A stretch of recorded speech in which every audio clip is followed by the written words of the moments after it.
A choice, once made, can never be undone.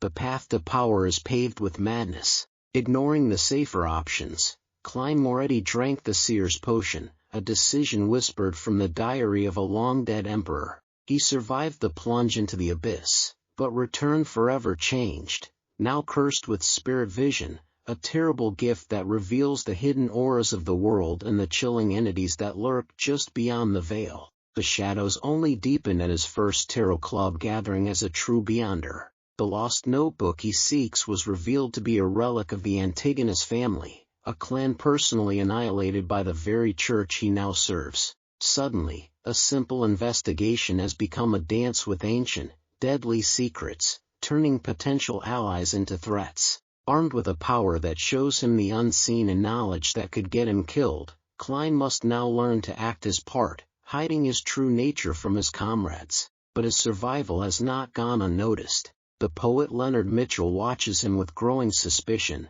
his questions cutting closer to the truth with each passing day. Now, as Klein struggles to maintain his facade, a new client has arrived at the door with a mission request. Is this a chance to prove his worth, or another step into a carefully laid trap? After pausing for a moment, Klein continued writing. The essence to resolving the problems with potions is through digestion, not simply controlling it. This can be understood in a straightforward manner. Merely controlling it would be akin to using the power of potions as an external tool. A tamed beast, no matter how well controlled, would ultimately not be a part of a person. The risk of it turning on them would be ever present. As for digestion, it is to view the downed potion as a part of them. They can break it down, fuse with it, absorb it, and form an overall system. I am currently certain of this point. What is more important is how acting helps in digestion. According to my experience as a seer today, I can make two hypotheses. They can be verified in the future. 1. Acting based on the potion's name changes the state of one's body, heart, and soul, making them closer to the remnant headstrong psyche of the potion's core. This results in resonance, which allows gradual assimilation and absorption.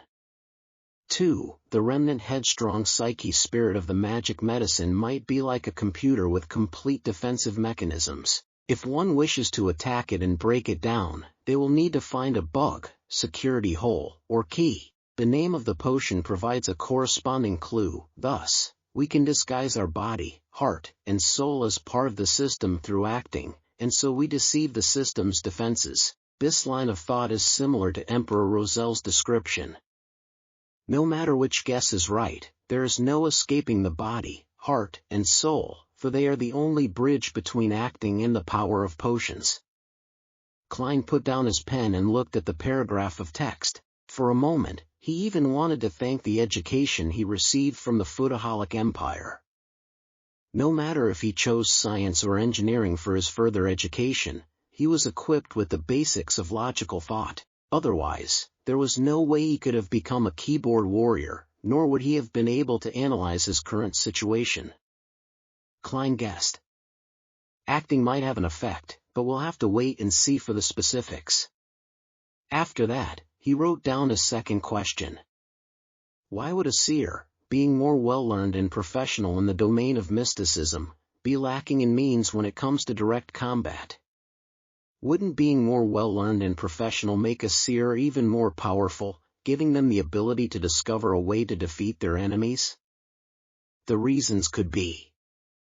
First, just like the web novels I've read in the past, I have transmigrated to a game world that has become reality. Thus, different jobs come with different specialties that have to be balanced against each other. But up to this point, there has been no sign of this world being a game, nor are there signs of mission-like developments. I'll put this reason on hold, but it's very unlikely. Second, the fundamental law of this world is balance. The Creator made this world with the core idea of balance. Third, potions at the same sequence level would have the same level of power. It is the most optimal state based on what our forefathers found out and summarized. Exceeding this level of power would make it easier for one to collapse and lose control. Below this level of power would make it such that one would not obtain the desired beyonder powers. Thus, under the situation of a balanced power level, being stronger in one area would naturally mean that one is weaker in another area. Fourth, everything in this world originated from the same source. They were formed by the remnants of the Creator. Thus, everything in this world is technically fragments of the Creator, and the fact that they have to complement each other would mean that there are inherent shortcomings to an individual. I am leaning towards the third and fourth reasons, but the latter stems from an unconfirmed myth and can only serve as a guide. Thus, I shall use the third reason as a guide, and try to ascertain it using my current knowledge and future studies. At this point, Klein had already written 2 full pages but did not stop. Instead, he penned a new question. From what I learned today, my luck enhancement ritual is categorized as a classic ritualistic magic. Similar kinds of ritualistic magic can be split into 3 parts, the first being a sacrifice that sparks the interest of a corresponding existence. The second is comprised of incantations specifically describing the existence in question. The third is using simple formatting and symbols to convey what one is asking for. Using this as a benchmark to analyze the luck enhancement ritual, there's an obvious problem. There is no third part. It has the sacrifice aspect in the placement of staple foods and walking a square in a counterclockwise manner with 4 steps. There is also a clear indication who the incantation is for, such as the phrase, "Blessings stem from the immortal Lord of heaven and earth." But all I did after was close my eyes and wait. There was nothing in the ritual that described the goal of enhancing my luck. In other words, the corresponding existence has no way of knowing what the so-called luck enhancement ritual is asking for, and can only do as they see fit. Do as they see fit. What a troll! Isn't that darn quintessential divination and arcane arts of the Qin and Han dynasty too much of a troll? I must have had rocks in my head back then for trying. Klein stopped writing and took 2 deep breaths, trying hard to calm himself down. He spat out a foul breath and continued writing. I can consider redesigning the ritual, making it more complete. The motive of the ritual shall be to return to Earth, back to the world with my parents and friends. Then here comes the question, was the entity truly acting on a whim? Or is there a deeper meaning to it? Also, is the entity that the descriptive incantations point towards in this world the same one from Earth? If so, the difference in results between the first and second ritual could be explained as the entity doing as it wishes, but the results of me appearing above the gray fog during the second and third time, while being able to connect to justice and the hanged man has basically no differences. Why would that be so? If the fourth ritual tomorrow afternoon shows me the same stable results, that would mean that the effects are consistent. That would mean that the unknown entity has an agenda I do not know about. If that is the case, adding new descriptions and requests would not get me a clear response. In fact, it might complicate the ritual and result in adverse effects.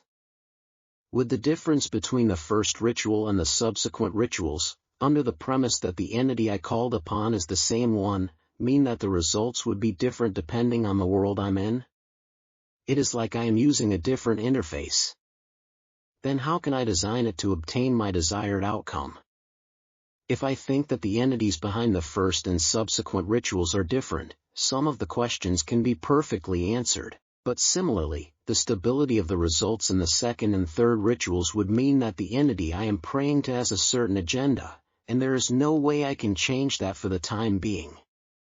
The most important question is the identity of the entity that the ritual is directed. Where is he, and why doesn't he give me any clues or guidance? Could he be deep in the world of fog? Can I treat him as an entity in slumber, an entity that would give fixed responses if I give him a certain stimulus, but would not interfere with what I do other than that? Then I can introduce a different ritual as a stimulus and conclude whether the feedback I receive is regular. That way, I can find the correct method of returning. But the problem lies in the possibility that he is not asleep. In that case, such tests might result in terrifying outcomes. It might be really dangerous. The first attempt must be conducted with extreme caution. The design must not anger the being.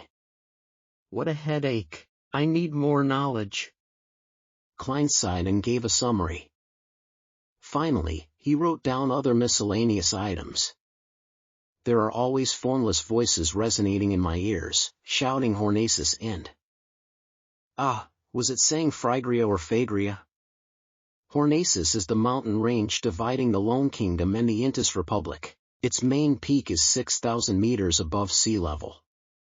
According to the records in the Antigonus family's diary, there existed a nation of the Evernight in the Fourth Epoch. Is the nation of the Evernight related to the Evernight goddess? Is there any connection between the two?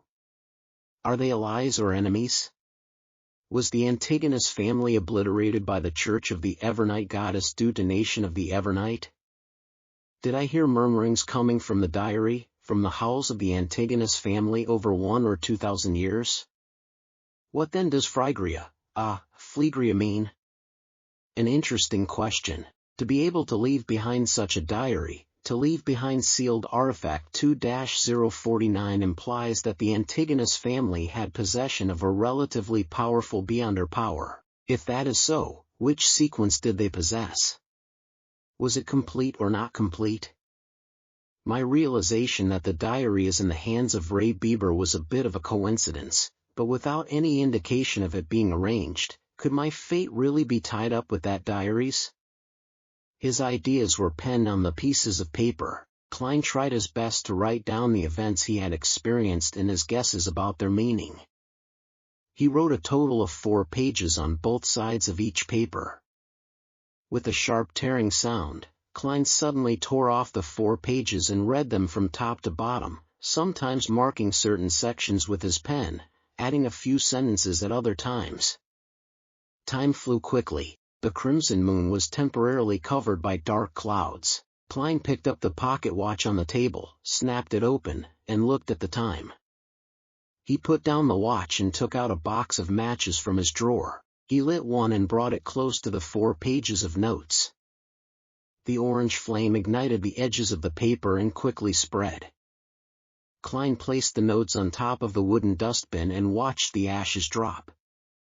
He then released his fingers, allowing the papers to fall. In just 10 seconds, everything had disappeared. All that was left was the still swirling ash and the charred bottom of the dustbin.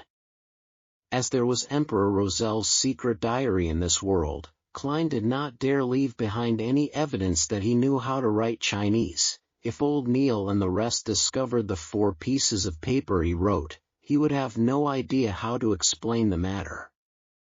And while writing the confidential questions, Klein was worried that the one paying attention to his dreams would be able to see and decipher the contents no matter which language he used, be it Lone, Ancient Phasac, or Hermes. Therefore, he could only write notes in Chinese to organize and summarize. After he was done with the task, he burned the notes to leave no traces. And precisely because there was no way of saving, he set up a plan for himself. He would do this summary once a week just in case he forgot anything. As he watched the ashes fall, Klein pulled out a white piece of paper. He wrote the title. To my respected mentor. He wanted to write to Senior Associate Professor Quentin Cohen, asking if he had any relevant historical information about the main peak of the Hornaces mountain range. The next day, a Monday morning, Klein, who had the day off, didn't leave home. Instead, he gave Melissa his letter directed to mentor Cohen Quentin and more than enough money to buy stamps. He entrusted her with the job of mailing the letter at the post office near the Tingen Technical School where she studied. After breakfast, he slept in to make up for the lack of sleep caused by the previous night's work. He only woke up because of his stomach's grumblings close to noon. He heated up some leftovers from the night before and ate them with a loaf of rye bread. Klein grabbed a newspaper and entered the bathroom on the 2nd floor. Whenever he did that, he couldn't help but sigh at the lack of a cell phone. After about 7 or 8 minutes, he left the toilet refreshed and washed his hands. He then returned to his bedroom and locked his door. Klein drew the curtains, lit up the gas lamp, and cogitated for half an hour. After practicing his spiritual vision, spirit dowsing, and dowsing rod for half an hour, he spent another hour mentally reviewing the mysticism knowledge he had gained recently. After doing that, he ripped up the old newspaper and crumpled them into a few balls. He wrote on them: Moonflower Candle, Full Moon Essence Oil, and other names of materials. He followed the prescribed steps of ritualistic magic in his head in order to master every little detail. Until he was entirely familiar with it, he didn't intend to try ritualistic magic because it was both a waste of materials and also easily attracted danger. He repeated again and again until he picked up his silver pocket watch patterned with vine leaves and took a glance. He realized that it was 2:45. He considered for a few seconds and brought the scraps of old newspapers to the kitchen on the first floor to burn them. While doing so, he made sure he was in an optimal state of mind as he prepared for the tarot gathering. Locking his bedroom door once again, Klein didn't wait for the clock to strike 3. He planned to enter the area above the gray fog ahead of time. He wanted to seize the chance to explore the place thoroughly. As Klein stood in an empty spot in his room and started walking counterclockwise, he suddenly worried that Justice and the Hanged Man had yet to enter a suitable environment. He thought of a particular matter. Would they be disturbed or discovered? He had previously mentioned to allow Justice and the Hanged Man to apply for leave ahead of time if they needed to be absent from the gathering for some reason, such as being unable to find time alone or unexpected circumstances. It would have been an almost unsolvable problem for Klein in the past. There was no way he could build an entire server-based internet by hand in a different world, right? Any technology beyond the telegram could expose him. But now, he had suddenly found inspiration from ritualistic magic. Ritualistic magic borrows the powers of others by seeking the help of different existences. Similar incantations would make it clear who it is directed to in the beginning, such as the Evernight Goddess or the Lady of Crimson. It would be a description of the unknown and clandestine existences. Then, can I amend the chant and redirect the beginning of the chant towards myself? Directed at me. This way, even if Justice and the Hanged Man conduct a ritual in different locations, I would receive their messages. Klein suddenly felt fresh insight as he began analyzing the likelihood of the method working. There are two difficulties. First, I am not an incredibly strong high-level sequencer. Even if the description of the incantation was directed to me, I couldn't possibly receive the request. Second, how can I ensure that the description of the chant is directed at me accurately, and doesn't stray away and hit some other unknown existence that fits the description? That would be incredibly dangerous. Klein paced back and forth, deep in thought for a possible workable solution. He went in circles with silent footsteps. Then, he naturally linked the matter with the mysterious world of the gray fog. Even if I can't receive the message, that doesn't mean the gray fog can't. Its connection with the crimson stars can drag a person into the space directly, regardless of where they are in the physical world. I could consider tying myself to the mysterious space together during the directed description. In accordance with this train of thought, even though I might not immediately receive the request when the other party is holding the ritual, I will still be able to see the corresponding messages whenever I enter the gray fog. To put it simply, it is the difference between being online and offline on an instant messaging system. Klein became more excited the more he thought. He felt that his idea was worth a try. What kind of description could be used to precisely direct a message to me into the gray fog world? He started thinking about the actual details. In fact, he had an incantation that would definitely work. It was none other than the lone translation of blessings stemmed from the celestial worthy of heaven and earth. But herein lies the problem. He would lose control of the gray fog and lose his leading role. He could only exclude it. Fool from an alternate world? No way. It is quite accurate, and there is almost no other existence that fits the criteria, but it would expose my biggest secret. Klein thought of one incantation after another, but he crossed off each one.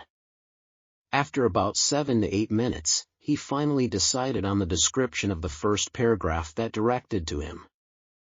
The fool that doesn't belong to this era. It was obviously not accurate enough, therefore, Klein quickly added. The mysterious ruler above the gray fog.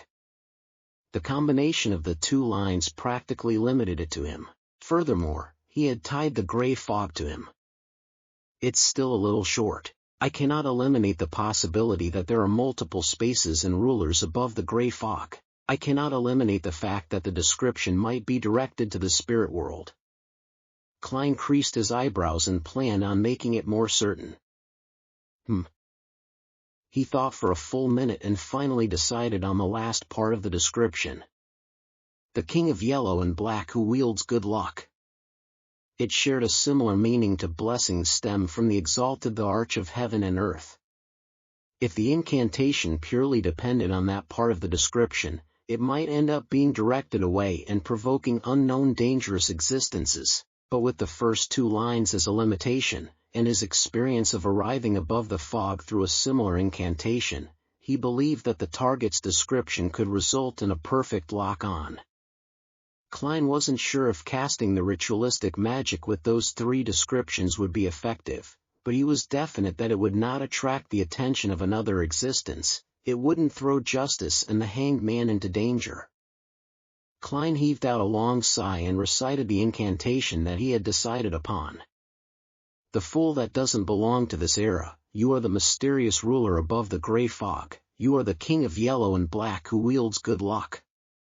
He nodded his head slightly and took out his pocket watch to confirm the time. It's already 2:58. Without further thought, Klein put away his pocket and entered cogitation. Soon he chanted and took 4 steps counterclockwise to form a square. The most ferocious noises and heart-stirring roars were heard once again. He felt the headache that was even harder to deal with than the pain of consuming the seer potion. The pain was not a sharp pain that tore through his head. It was a throbbing pain that made him manic and irrational. It was a pain that left him in chaotic confusion. Klein controlled himself using cogitation and tried hard to ignore the voices. The muttering and murmurs receded like the tides. His body became ethereal, along with his spirituality. Everything seemed to float. The boundless gray fog appeared before his sight, the crimson stars at varying distances from him, just like pairs of eyes. Above the gray fog stood the palace, lofty and towering like the home of a giant. It was as though it had been there for millions of years.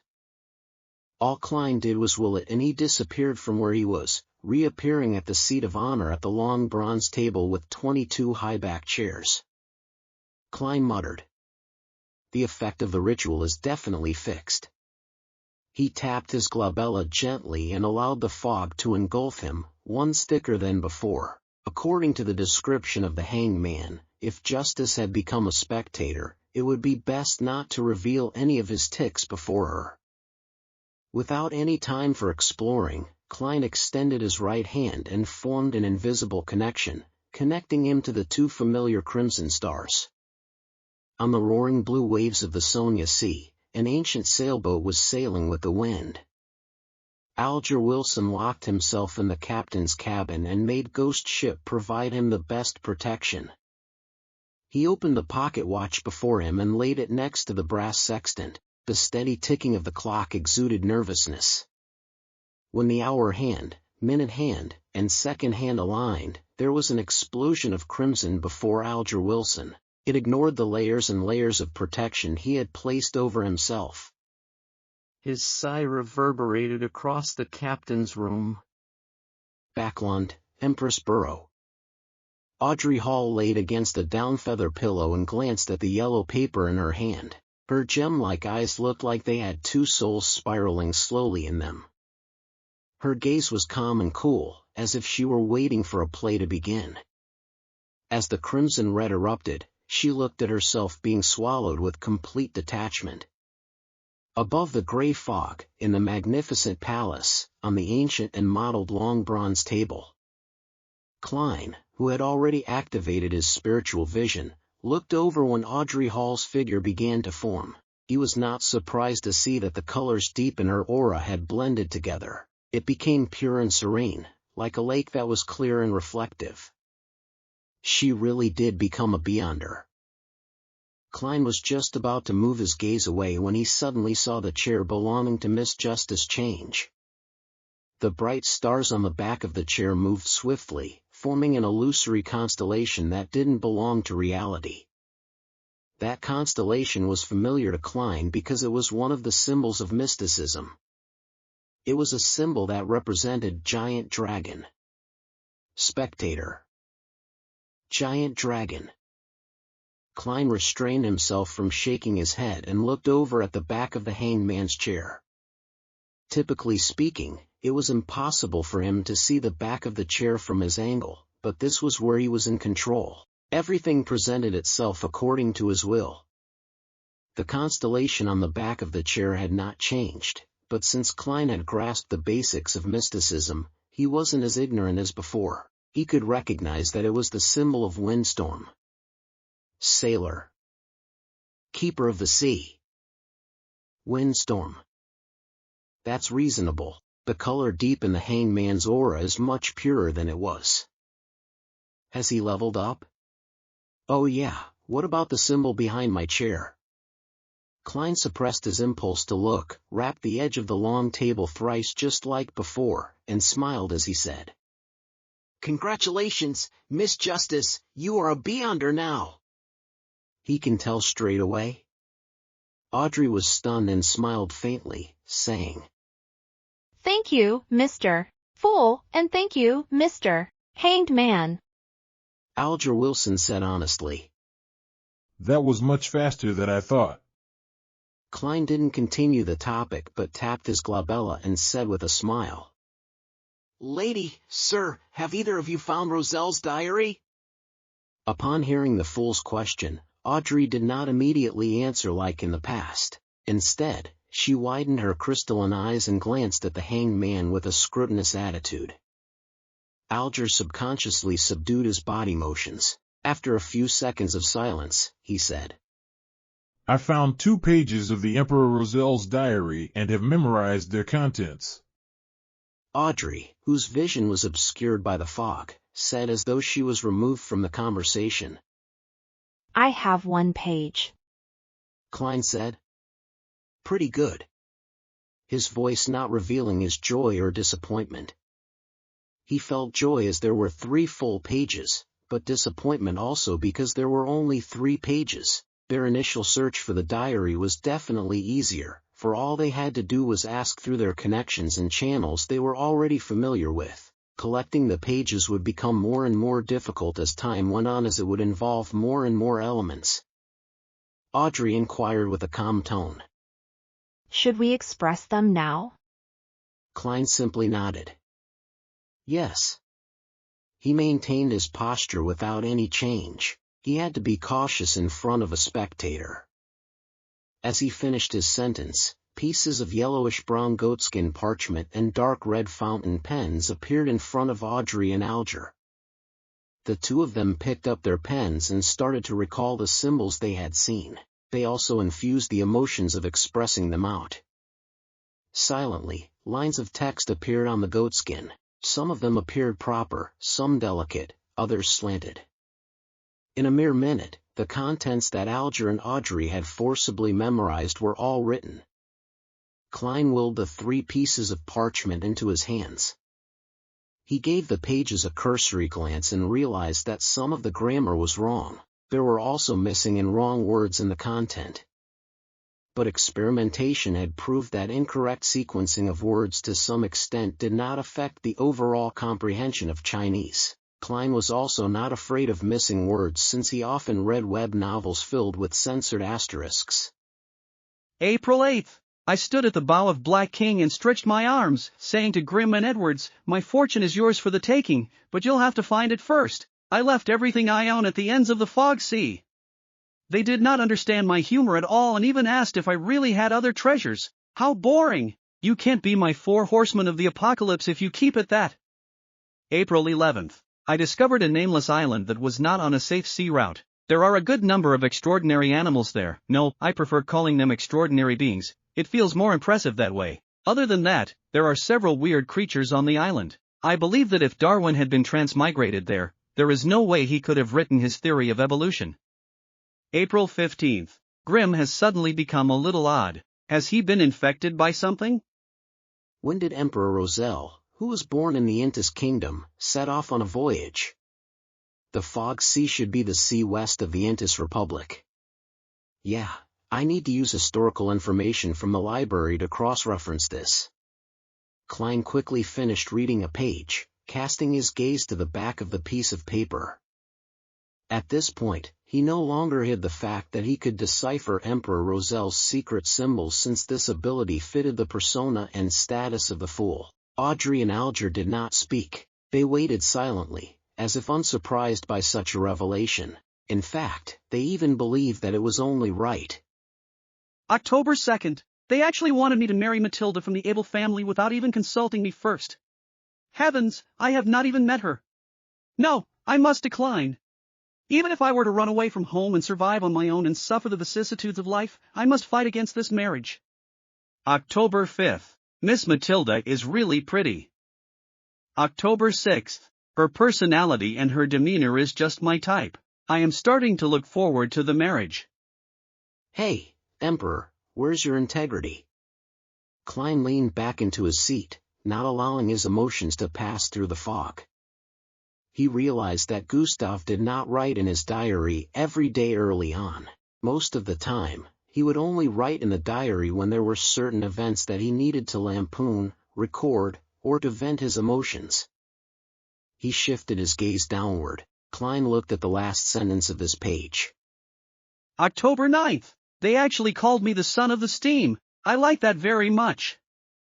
Klein was a little disappointed that the information in the first 2 pages was of little value.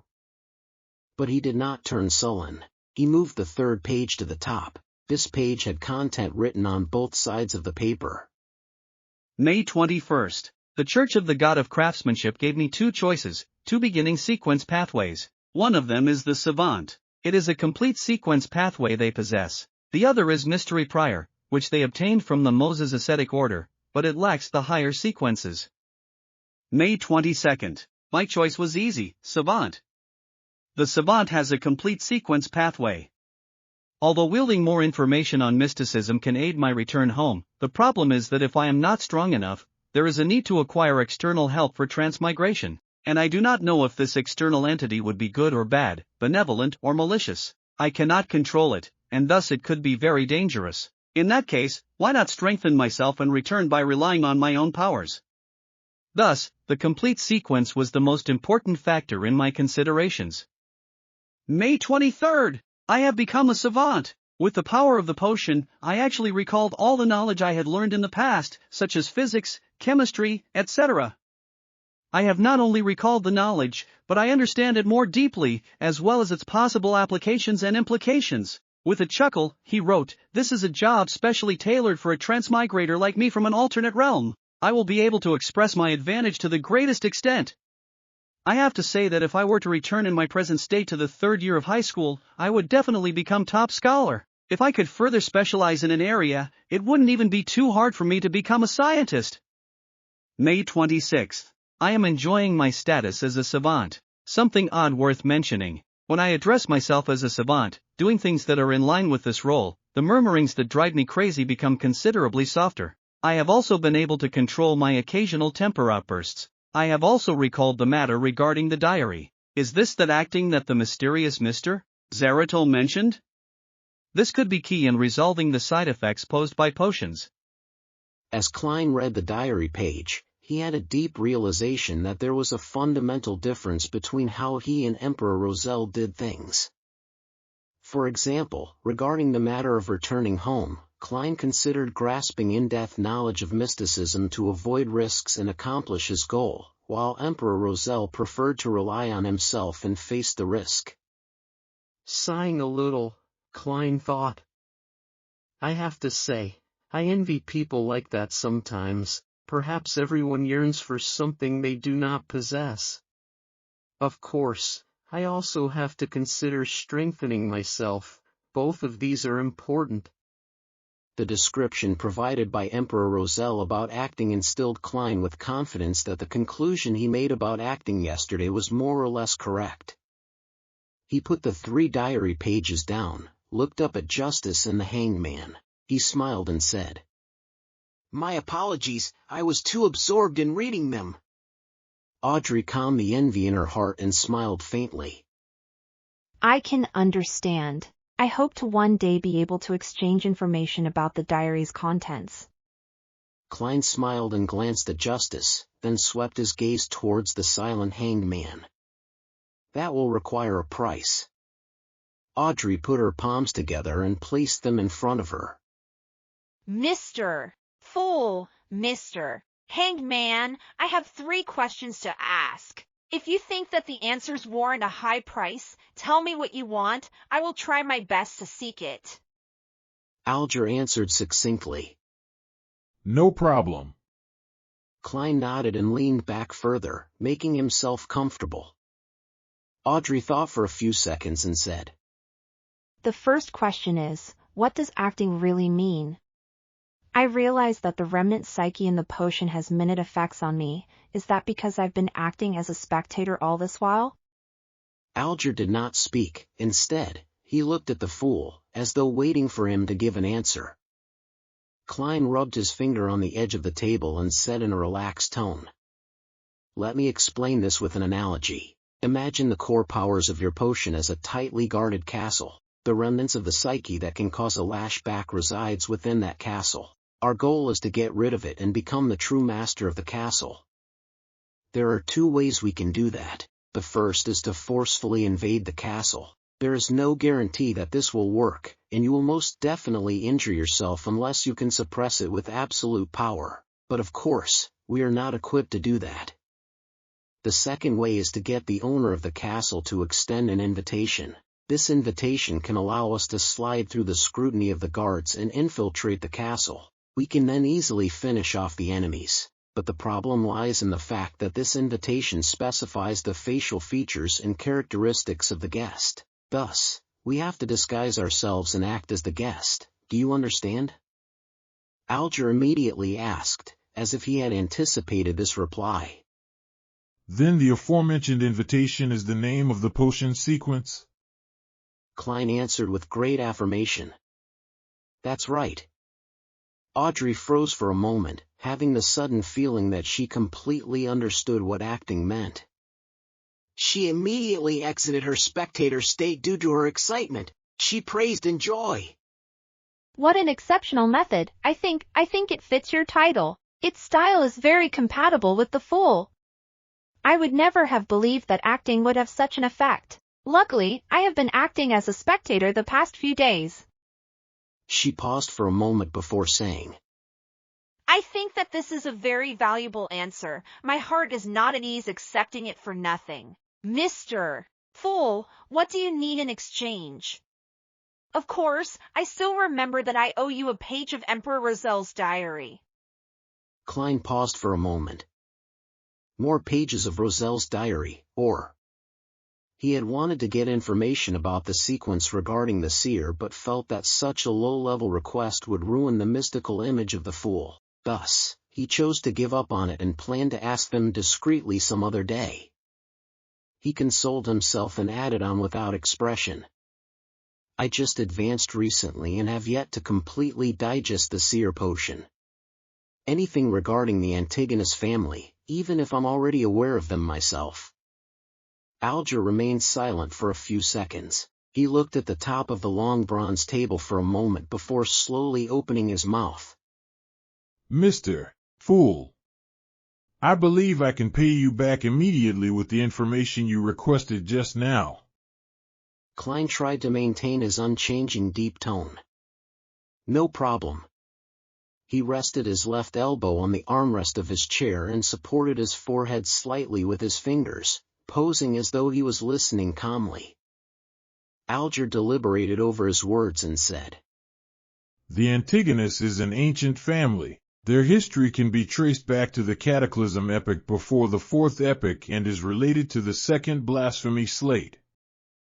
The second blasphemy slate? There's a second blasphemy slate? How many are there? Klein's pupils shrank, and he nearly changed his posture. According to what the hanged man and justice have said previously, the blasphemy slate contained the profound mysteries of the 22 paths of the divine. There are 2 of such important items, or even more. 22 paths of the divine. Sequences and pathways. Could these 2 nouns mean the same thing? Every complete sequence pathway leads straight to the throne of the divine? At that instant, the description of the second blasphemy slate gave Klein numerous thoughts. He believed that if not for the thick grayish-white fog concealing him, his emotional reaction would probably have been discovered by Miss Spectator. As for the words cataclysm epic, he was no stranger to that term as a historian. It was the name of the third epic. After his recent revision, Klein even knew that the third epic was separated into 2 eras, the Glorious Era and the Cataclysm Era. Audrey plainly revealed her ignorance on the matter, asking, A second blasphemy slate?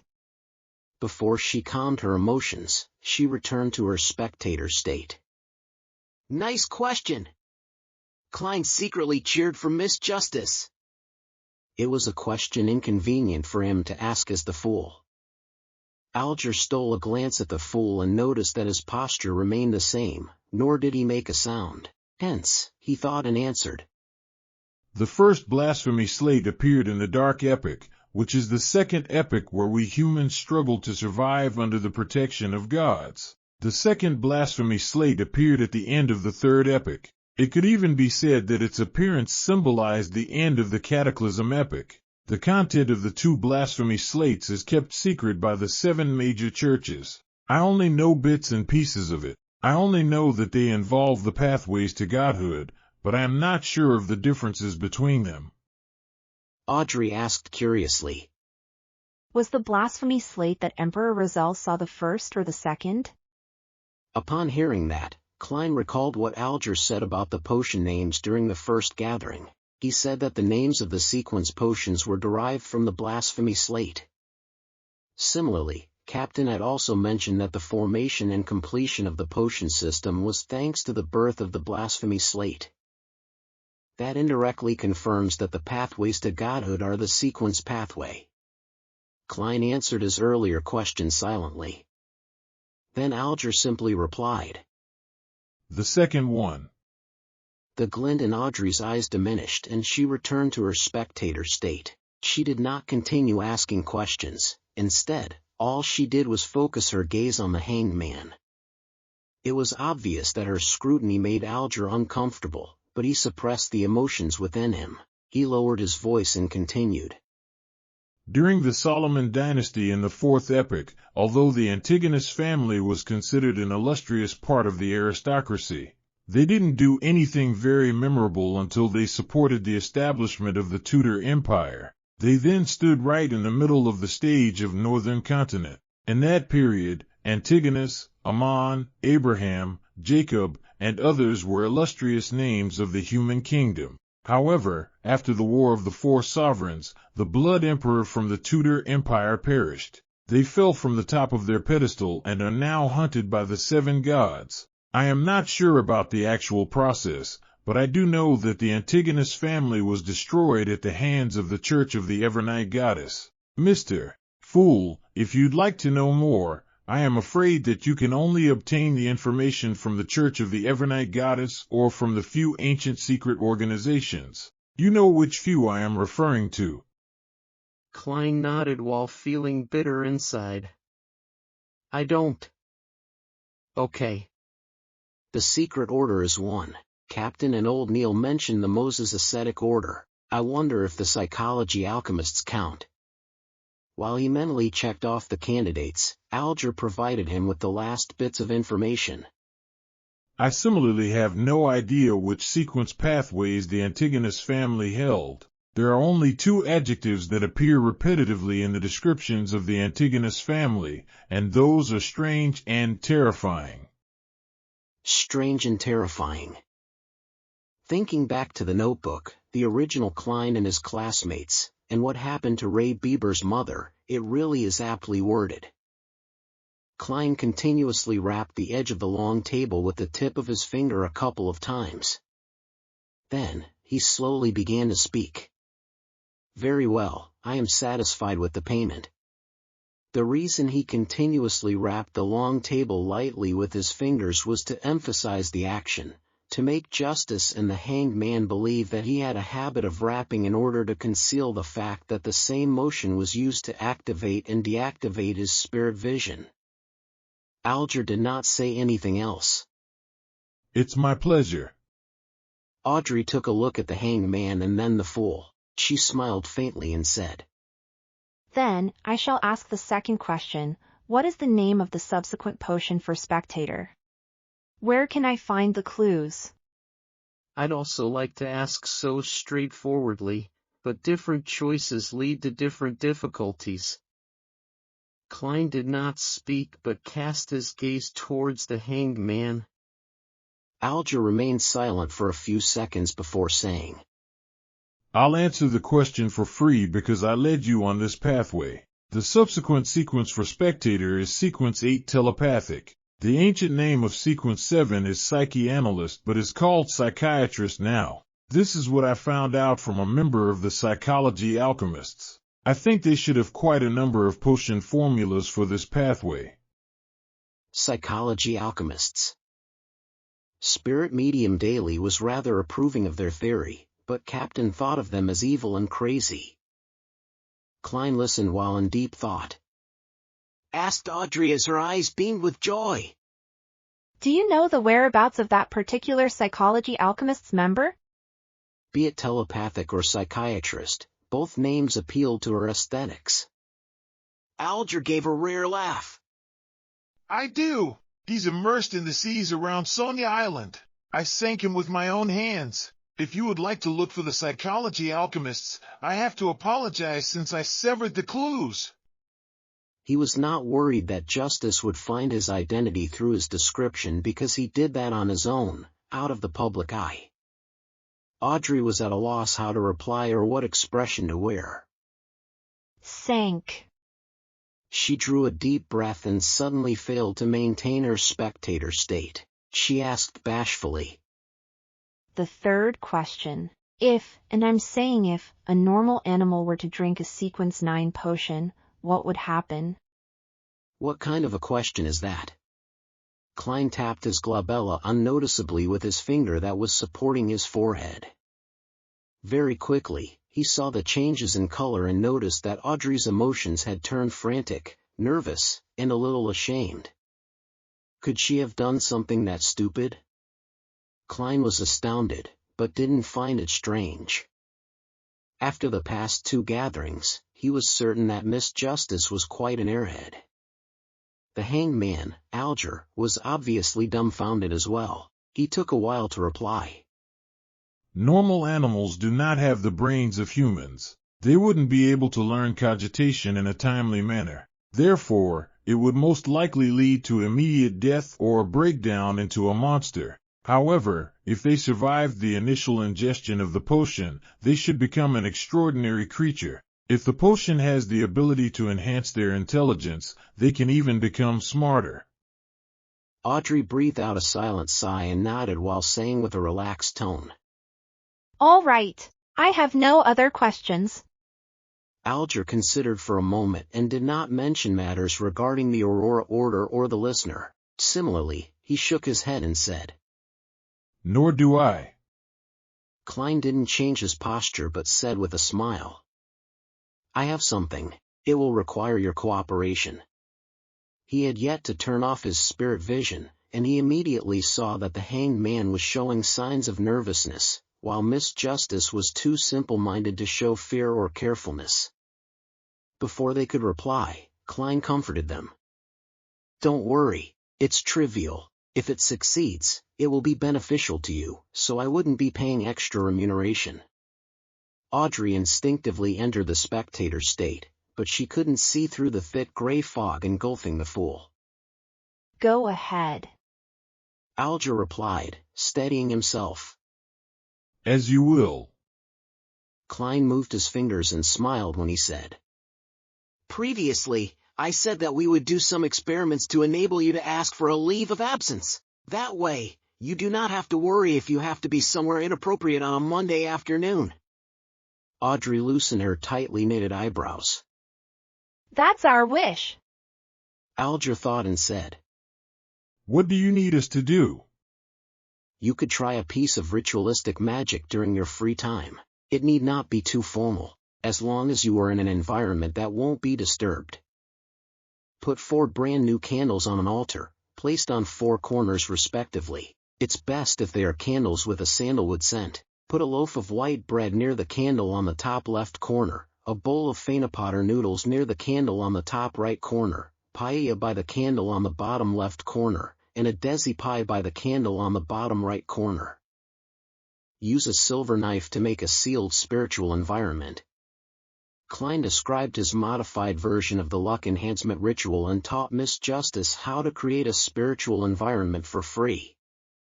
To be frank, as the ritual was targeted at himself, Klein believed that the former part, which was intended to attract the interest of an entity, could be omitted completely. However, he still worked hard to make the procedure seem important. Of course, it didn't comply with what old Neil taught about gods being second and oneself being third.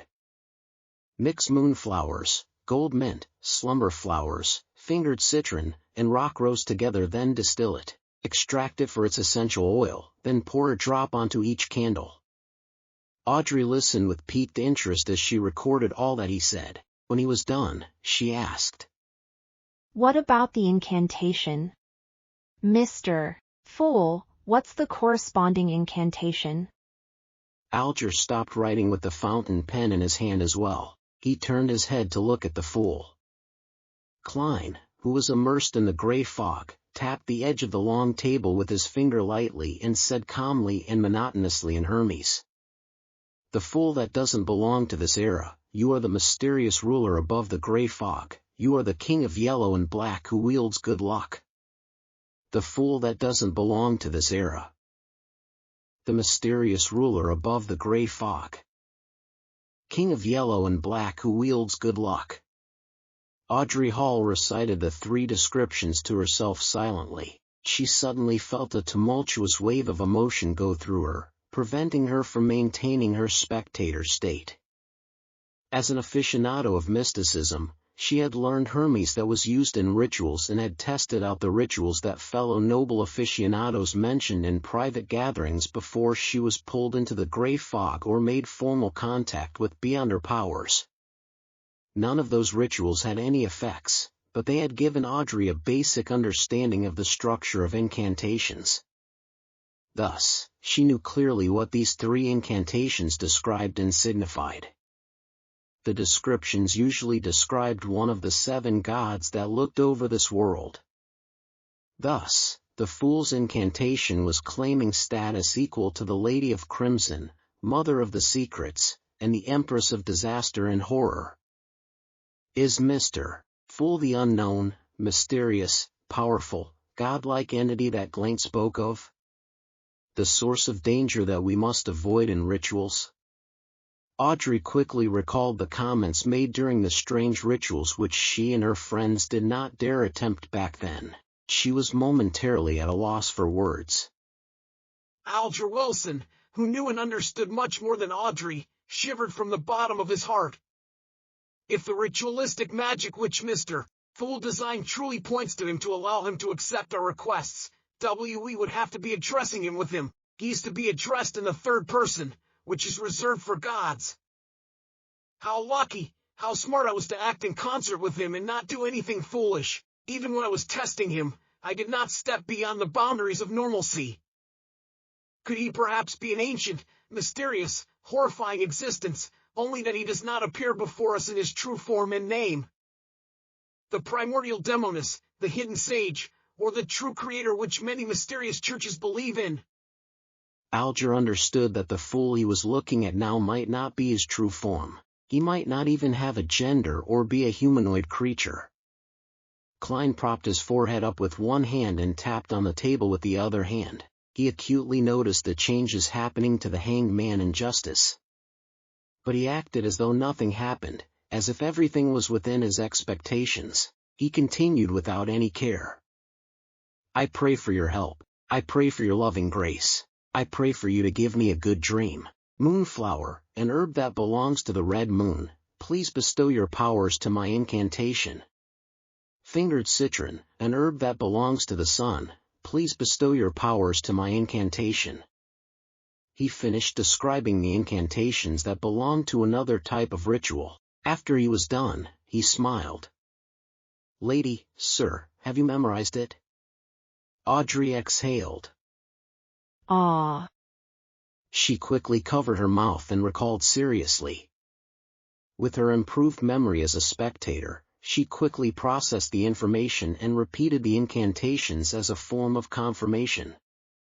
Alger acted more normally. His pen did not stop for a moment, no matter what he was thinking about. After Klein confirmed that Audrey was correct, he smiled and said, If this test is successful, then we shall modify the ritual next time to achieve what we want to do. I hope that you will have the time to complete the ritual no later than Wednesday. He intended to come in here again on Thursday night to ascertain if the ritualistic magic was successful.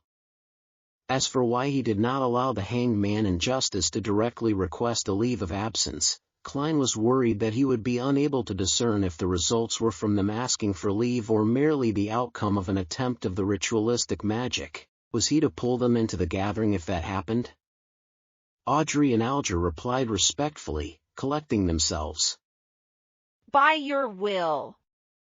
By your will.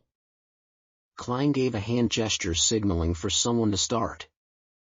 According to the hanged man's suggestion last week, we shall have a time for casual conversation after all official issues have been discussed. Who shall begin?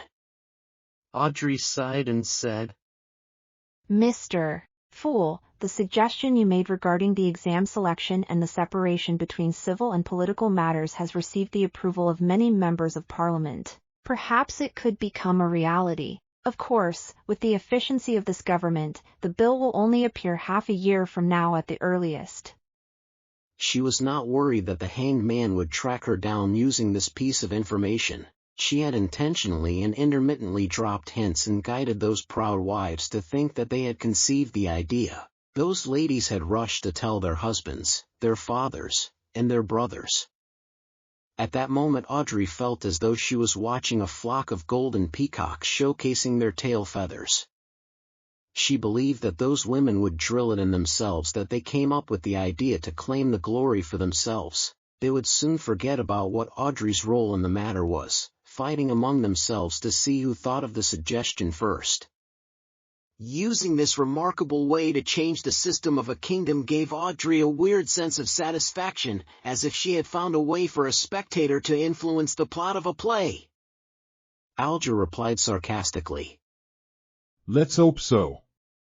He paused for a few seconds, then glanced at the fool. He deliberated before saying, In recent decades, the amount of activities of the various secret organizations has seen an upward trend. In fact, there are even new secret organizations appearing, some of them having reached scale with a good number of beyonders. Are you trying to ask me for the reason? I have not even gained access to information about illegal organizations. Klein merely smiled without commenting on the hanged man's news. He changed the subject and said vaguely, An ancient power is about to wake from its slumber. For example, the power represented by the Antigonus family diary. Alger muttered softly to himself, as though he recalled something. Is that so? Klein swept his gaze toward the hanged man, then past Justice and said with a smile, If there is nothing else to share, then let's end today's gathering here. Audrey and Alger stood up together. By your will. By your will. Klein moved his finger and severed his connection with the dark red stars. He watched as the two figures vanished from the magnificent palace. He stood up and turned toward his own chair, which was also the back of the seat of honor at the bronze table. He looked at its symbol. Radiant stars formed a strange symbol. It was not a symbol that fit anything in Klein's present understanding of mysticism. He observed it closely before identifying the pupilless eye, a symbol representing secrecy. He also saw contorted lines that represented change. Each of the symbols were missing a portion and were overlapped with each other, creating a new symbol. An incomplete secret and an incomplete change. What do we get when we add them together? Klein creased his brows and muttered to himself, unable to come up with an answer. He retracted his gaze and walked along the ancient, magnificent palace. His eyes scanned every corner of the palace. Back when I casually imagined this place, it was merely a rough concept. I did not describe the shape of the palace, table, or chairs. Where does this design come from? The best choice? The first prototype? Or are they a reflection of reality? Klein suddenly had a question he neglected previously as he looked at the palace. With a sigh he thought, I have to say that even though I am a keyboard warrior, I am lacking experience in many areas. I am also not observant enough, to the point of only realizing this question now. With such a self-reflection, Klein made a serious effort to examine every corner of the palace, but did not find any other living things or anything strange. Klein did not dare to venture deeper, which seemed to be an illusory land without boundaries. He was afraid that he would end up completely lost. Klein sighed. Wow, this place is indeed filled with mysteries. Who knows if there will be any changes to this area when I become more powerful? He unleashed his spirituality and enveloped himself within, causing him to feel the rapid rush of plummeting. Everything flew past quickly, all kinds of illusions shattered. He tore through the grayish-white fog and saw reality. He saw the table, curtains, and clothes rack in his room. Backlund, Empress Burrow. Audrey saw the oil painting that hung on the wall. She felt the softness the down-feathered pillow under her head provided. She did not stand up immediately. Instead, she seriously recalled what had happened during the gathering, as if she was watching a play she had already watched. Mr. Fool had a certain confidence in his tone when he told us to try the ritual and gave us the descriptions of the mysterious ruler, the King of Yellow and Black. Confidence. Audrey exhaled as she was analyzing this silently, her body shuddering slightly. Forget it, since I cannot fight it, there's no need to think too much about it.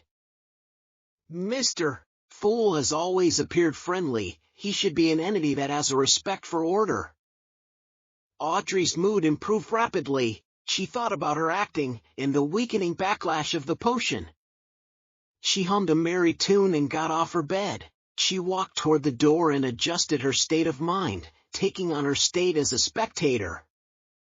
As she opened the door of the room, she saw a maid walking past. She saw the old calluses on her hands, the marks on her face, and other similar details. She could deduce many things from these observations. At this point, Audrey had a strange feeling. She quickly turned to look at the shaded corner of the balcony. She saw her golden retriever Susie sitting there, silently observing her, just like how she observed the maid. Audrey's lips twitched as she sighed. My goddess. She wanted so much to hide her face. On the Sonia Sea, in the heavily protected captain's quarters, Alger woke up and noticed that nothing had changed around him. It was as if nothing had happened. He sighed and thought to himself. An ancient existence? Klein, who had exited the ritual, pulled open the curtains. He took out his notebook and began writing once again. He recalled the contents of Emperor Roselle's diary, hoping to reinforce the memory through writing and prevent himself from forgetting it in the future.